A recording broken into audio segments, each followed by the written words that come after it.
నమస్కారం. ధర్మ సందేహాలు కార్యక్రమానికి సాదర స్వాగతం. ధర్మో రక్షతి రక్షితః. ధర్మాన్ని రక్షిస్తే ఆ ధర్మం మనల్ని రక్షిస్తుంది. మన భారతీయ సంస్కృతి సంప్రదాయాలు ఆచార వ్యవహారాలకి అనుగుణంగా ప్రతినిత్యం మనం ఎన్నో రకాల ధర్మాలని ఆచరిస్తూ ఉంటాం. చాలా సందర్భాల్లో చాలా రకాల సందేహాలు ఎదురవుతూ ఉంటాయి, సహజమే. ప్రేక్షకులు వాళ్ళ సందేహ నివృత్తికై ఎంతో శ్రద్ధగా మన ఈ కార్యక్రమానికి ఉత్తరాల ద్వారా, ఈమెయిల్స్ ద్వారా రాసి పంపిస్తున్నారు. వాటన్నిటికీ శాస్త్రీయ సమాధానాలు అందించడానికి మన ముందున్నారు హస్త సాముద్రిక సామ్రాట్, అమరావతి సిద్ధాంతి, ఆధ్యాత్మికవేత్త, మీ అందరికీ సుపరిచితులైన డాక్టర్ మాచిరాజు వేణుగోపాల్ గారు. వారితో మాట్లాడి మరిన్ని విషయాలు వారి మాటలో తెలుసుకుందాం. ఈనాటి కార్యక్రమాన్ని ప్రారంభిద్దాం. నమస్కారం అండి. నమస్కారం. మొదటి ఉత్తరం చూద్దామండి. మురళి కాకినాడ నుంచి రాస్తున్నారు. తలపై కాకి తన్నితే కీడు జరుగుతుందా తెలియచేయగలరు అంటూ రాస్తున్నారు. సహసిద్ధంగా కాకి అనేటువంటిది కాలపురుషుడు. ఈ కాకి అనేటువంటిది ఎప్పుడు తంతుంది? గ్రహచార రీత్యా మనకి దురదృష్టం అనేటువంటిది పట్టబోతుంది అని చెప్పడానికి వీలుగా. అందుచేత కాకి సామాన్యంగా తన్నకూడదు. ఒకవేళ మనకి గ్రహచారగతుల రీత్యా బాగాలేక, లేక ఏదైనా పని మీద వెళ్తే అక్కడ ఏదైనా కాకి గుడ్డు పెడితే ఆ పిల్లల్ని చూసుకుంటుంటే ఆ పిల్లల్ని ఏదో చేస్తారు అనేటువంటి భావనా పరంపరలో ఆ కాకి వచ్చి మనని గనక తన్నితే, ఆ దోషభూయిష్టమైన ప్రభావం నుంచి బయటపడటానికి శ్రీరామ రామ రామేతి రమే రామే మనోరమే సహస్రనామత తుల్యం రామనామవరాననే అని చెప్పేసి అనుకోవాలి. ఎందుకనండి రామనామే అనుకోవాలి అంటే, సీతాదేవి ఆమె చక్కగా శ్రీరామచంద్రమూర్తిని ఆరాధన చేస్తున్నటువంటి సమయంలో కాకాసురుడు అనేటువంటి వాడు ఆ తల్లిని కాస్త బాధ పెట్టడానికి వచ్చాడు. అప్పుడు ఆమె చూసి ఏమిటి ఈ రాక్షసుడు వచ్చాడు అని చెప్పేసి అక్కడ ఉన్న గరికె పోసను మంత్రించి రామనామంతో అలా విసిరేసింది. అది మహోన్నతమైనటువంటి రామబాణంగా తయారైపోయి ఆ యొక్క కాకాసురుణ్ణి బాధ పెట్టబోతున్నటువంటి సమయంలో అతడు సంరక్షించవలసింది అని చెప్పేసి ప్రార్థన చేస్తే, సరే నువ్వు తల్లి జగన్మాతను బాధ పెట్టావు కాబట్టి ఒక కన్నుకి మాత్రమే నీకు ఆ యొక్క ఆయుధతత్వం పనిచేస్తుంది అని చెప్పేసి ఆ కన్ను పోగొట్టడం జరిగింది. అందుచేత ఇక్కడ రామనామంతో ఆ తల్లి విడిచినటువంటి ఈ యొక్క అద్భుతవంతమైన గరికపోచ ఇక్కడ మనం కాకి తన్నుతోంది. తన్నినప్పుడు మనకు పట్టిన దుష్టగ్రహ పీడ తొలగించుకోవడానికి, భవిష్యత్తులో మనకి కష్టాలు రాకుండా ఉండటానికి రామనామాన్ని గనక ధ్యానం చేసి స్నానం చేసినట్లయితే, తల నిండా స్నానం చేయాలి. అలా కనుక చేసినట్లయితే ఆ కాకి తన్నిన దోషం పోతుంది. నిత్యం కూడా కాకి తంతోంది టైం ప్రకారం వచ్చి పైకి వెళ్ళగానే ఆ మేడ మీద ఆరేసిన బట్టలు తీసుకునేటువంటి సమయంలో వచ్చి టప్పమని తన్ని వెళ్తోంది. ఇదేమిటి నా కర్మ అని చెప్పేసి భావించేవాళ్ళు ఉన్నారే, తాము భోజనం చేసేటప్పుడు తప్పనిసరిగా ఒక ముద్ద పక్కకు తీసి దానిలో నెయ్యి వేసి ముద్దగా చేసి తమ పితృదేవతలను స్మరిస్తూ ఆ యొక్క బయట కాకికి ఆ యొక్క ముద్దను పెట్టి రావలే. అలా గనక వచ్చినట్లయితే ఈ కాకి తనటం మానేస్తుంది. అంత గొప్ప విశేషం.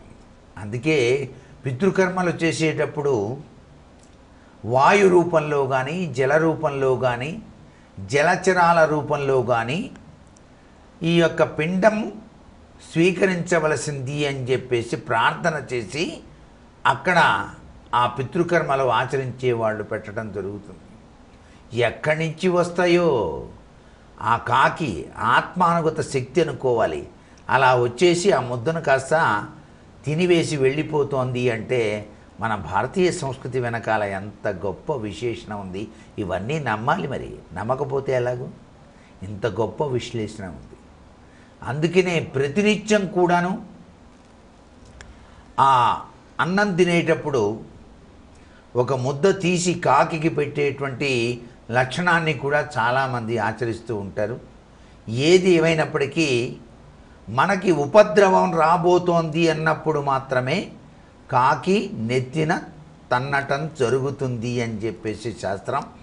ఆ ఉపద్రవాల నుంచి బయటపడటానికి మన్ని అనుక్షణం రక్షించేటువంటి నామం రామనామం.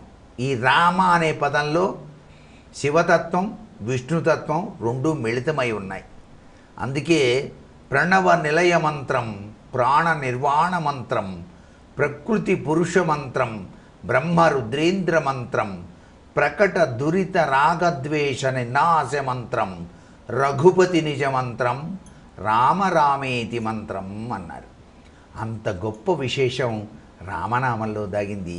ఇట్లాంటి విపత్కర పరిస్థితులకి అసలు సిసలైన విశేషకరమైన ప్రభావం రామనామమే. అందుకే కాశీలో మరణించినటువంటి వాళ్ళకు కూడా సాక్షాత్తు పరమేశ్వరుడు రామనామాన్నే చెవులో ఉపదేశిస్తాడని, ఆ చెవు కూడా అలా పైకి లేస్తుంది కాశీలో మరణించిన వారికి. ఎంత కనెక్షన్ ఉందో చూడండి ఈ యొక్క రామనామానికి, మన యొక్క జీవన్ముక్తికి, మన అదృష్టాలకి. అందుచేత ప్రతి ఒక్కదానికి భక్తితత్వం మిళితం చేస్తూ మన జీవన గమ్యాన్ని సాగించినట్లయితే చాలా చక్కటి యోగం సిద్ధిస్తుంది కదా. మరి ఉత్తరం చూద్దామండి. మాధవీలత ఈమెయిల్ ద్వారా రాస్తున్నారు.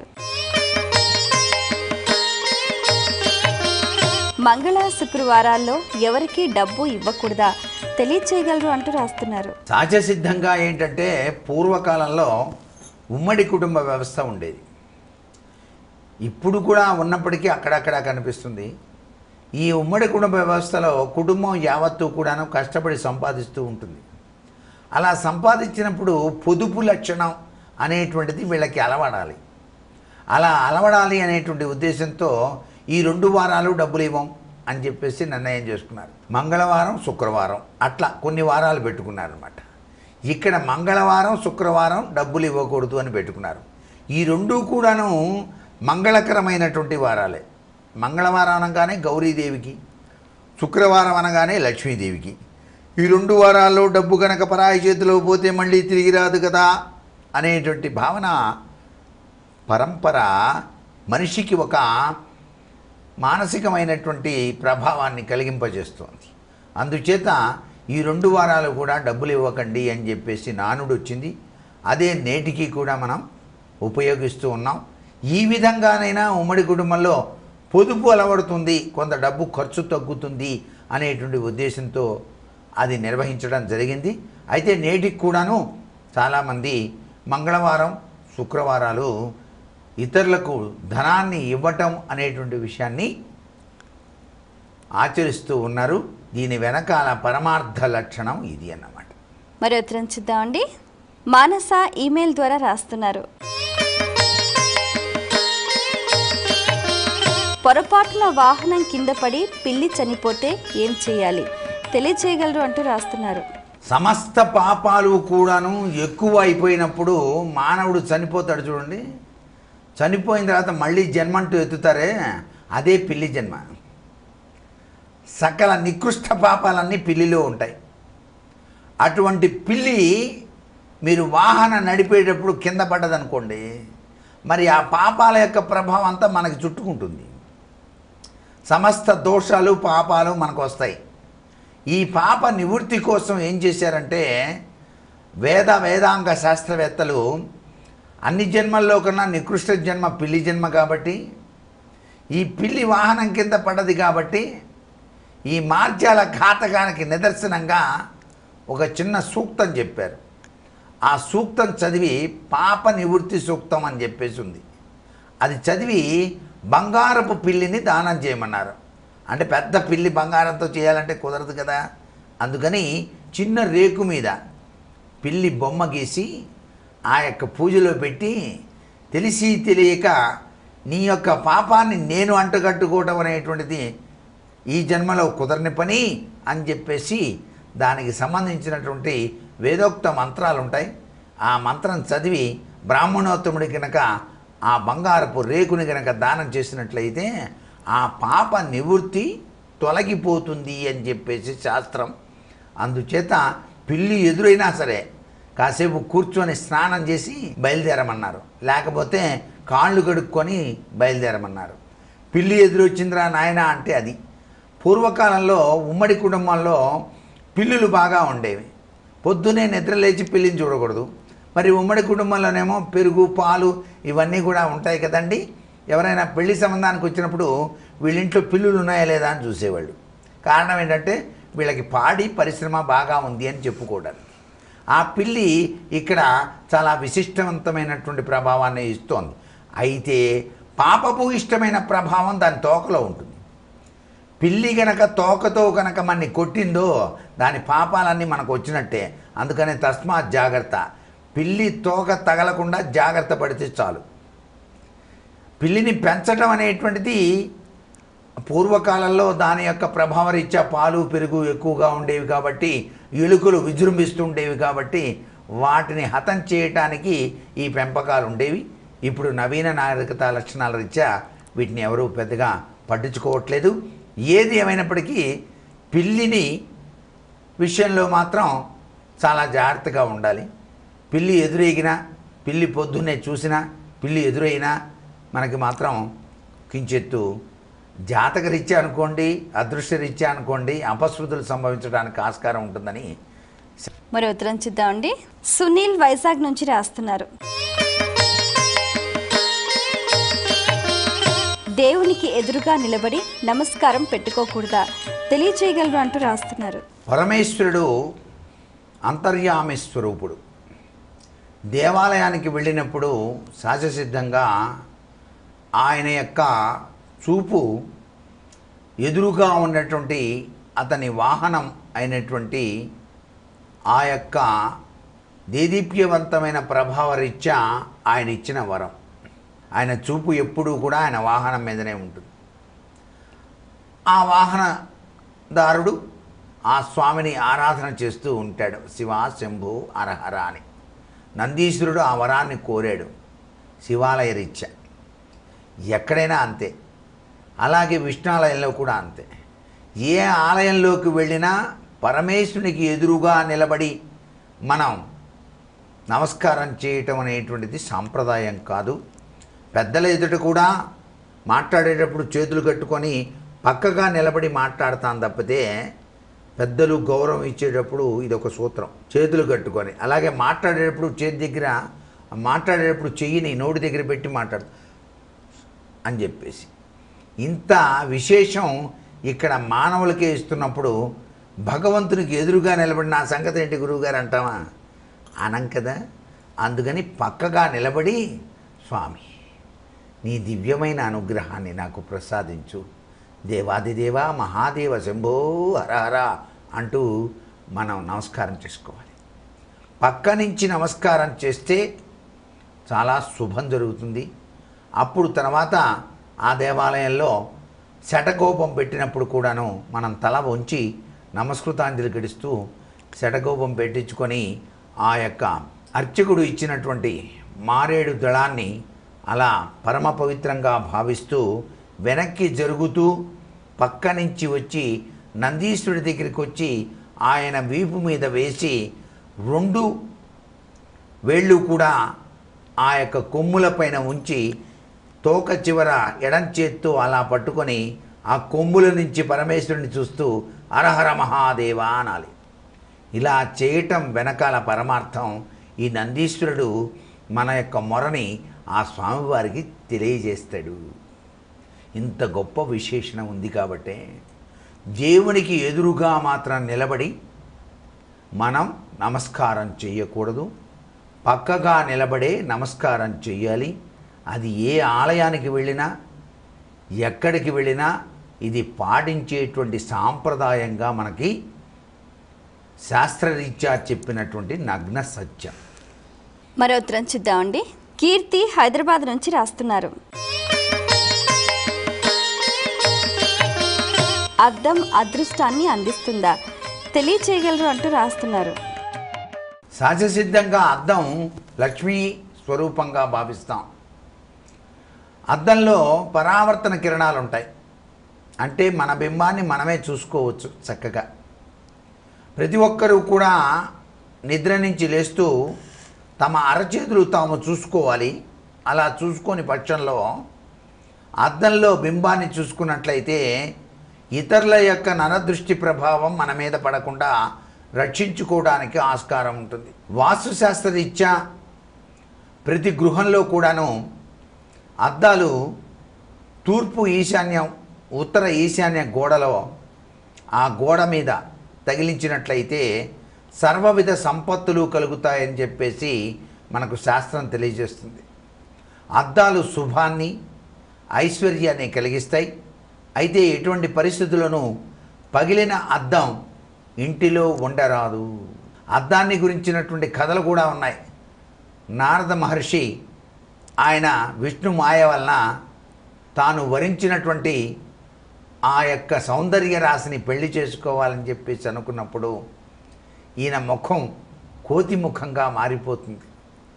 ఈయన ఆ యొక్క మహారాజు గారు ప్రకటించినటువంటి ఆ యొక్క వివాహ తత్వరీత్యా దండలు వేసుకొని పెళ్లి చేసుకునేటువంటి సాంప్రదాయం పూర్వం ఉండేది.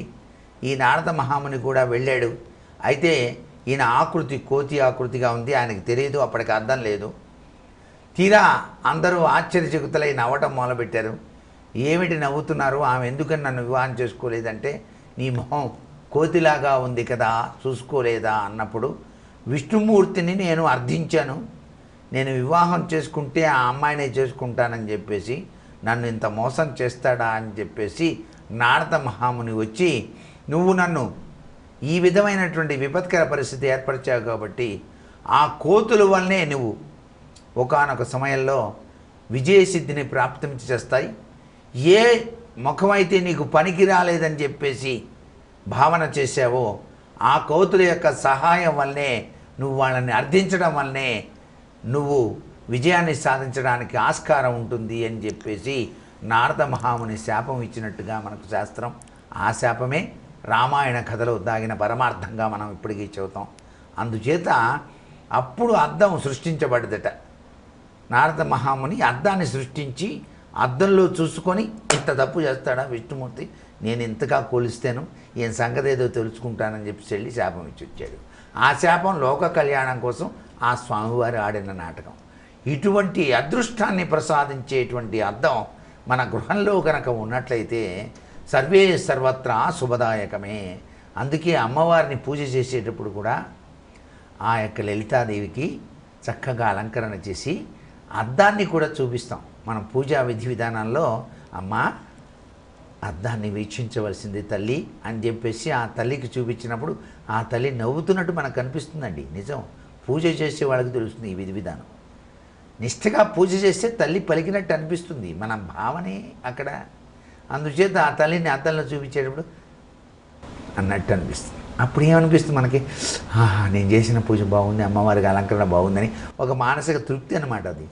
ఇదంతా కూడా అద్దం వెనకాల దాగిన పరమార్థం.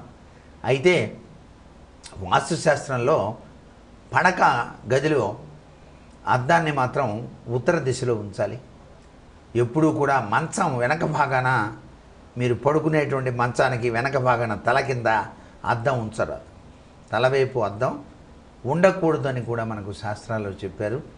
నైరుతి దిశలో, వాయువ్య దిశలో, పడమర దిశలో కూడా అద్దాలు తగిలించడం అంత మంచిది కాదని, వాస్తుశాస్త్రరీత్యా ఇతరుల యొక్క ఇంటి యొక్క ప్రభావం మన మీద పడుతున్నప్పుడు, ఒక కోణం వచ్చి మన ఇంటిని తగులుతున్నప్పుడు ఆ కోణం యొక్క వికిరణ తత్వం మన ఇంటి మీద పడకుండా ఆ ప్లేసులో కనుక మన ఇంటికి అద్దాన్ని కనుక బిగించినట్లయితే ఆ దోషం మన ఇంటికి తగలకుండా మనం రక్షించుకుంటాం. ఇంత గొప్ప విశ్లేషణ అద్దంలో దాగిన పరమార్థం. అందుకే పూర్వకాలం ప్రతి దేవాలయంలో ఇప్పటికీ కూడా అద్దాల మహల్ అని చెప్పేసి కట్టి అక్కడ స్వామివారి ఉయ్యాలలో ఊగించేటువంటి ప్రభావం కనిపిస్తుంది. ఎక్కడైతే అద్దాల మహల్ ఉంటుందో ఆ దేవాలయం మొత్తం మీద ఎటువంటి వాస్తుదోషం ఉన్నా పటాపంచలైపోతుందని శాస్త్రం. అందుకే అద్దాల మహల్ ఉండాలి దేవాలయాలకి అని చెప్పేసి మనకి వాస్తుశాస్త్రరీత్యా కూడా చెప్పారు. చాలామంది నిలువెత్తు అద్దం గోడకి తగిలించటం చాలా గొప్ప విశేషంగా కూడా భావిస్తారు. అద్దాల వలన ఐశ్వర్యయుక్తమైన ప్రభావం కనిపిస్తుంది. పగిలిన అద్దం మాత్రం ఇంట్లో ఉండటానికి వీల్లేదు. అయ్యో కొత్తదండి, కొద్దే కదా మొక్కబోయింది, పైన పర్వాలేదులే చూసుకుందామంటే అరిష్టం. అద్దం మొక్క మొత్తం మీద ఎక్కడ పగిలినా మొత్తం అద్దం తీసేయాలి. అలాగే మీరు కొలిచేటువంటి దేవతా మందిరంలో దేవతా పటాలకి అద్దం పగిలినా కూడా వెంటనే అద్దం మార్చండి. అంతేగాని పగిలిపోయిన అద్దంతో మీరు పూజ చేస్తే సిద్ధించదు ఫలితం అనే విషయాన్ని కూడా ఇక్కడ గుర్తుపెట్టుకోవాలి. అద్దాలకి ఇంత అద్భుతవంతమైనటువంటి ప్రభావం ఉంది కాబట్టే లక్ష్మీ తత్వంతో కూడినటువంటి ఆ యొక్క అద్దాలకి మనం తప్పనిసరిగా విలువను ఇచ్చి తీరవలసింది. చాలా సంతోషం అండి, మీ సమయాన్ని కేటాయించి మా ప్రేక్షకుల ధర్మ సందేహాలకు శాస్త్రీయ సమాధానాలు అందించినందుకు ధన్యవాదాలు. సర్వే జనా సుఖినో భవంతు. వీక్షించారు కదండి, ఇది ఇవాల్టి మన ధర్మ సందేహాలు కార్యక్రమం. మీకు కూడా ఏమైనా ఆధ్యాత్మిక ధర్మ సందేహాలు కలిగితే మా ఈ కార్యక్రమానికి మీ సందేహాల్ని క్లుప్తంగా సూటిగా స్పష్టంగా పోస్ట్ కార్డ్పై లేదా ఈమెయిల్స్ ద్వారా రాసి పంపించండి. మా చిరునామా ధర్మ సందేహాలు, కేర్ ఆఫ్ భక్తి TV, road number 92, Jubilee hills, Hyderabad 5,96,000. మా ఈమెయిల్ ఐడి bhaktihyd@gmail.com. మరో కార్యక్రమంలో మళ్ళీ కలుసుకుందాం. అంతవరకు సెలవు.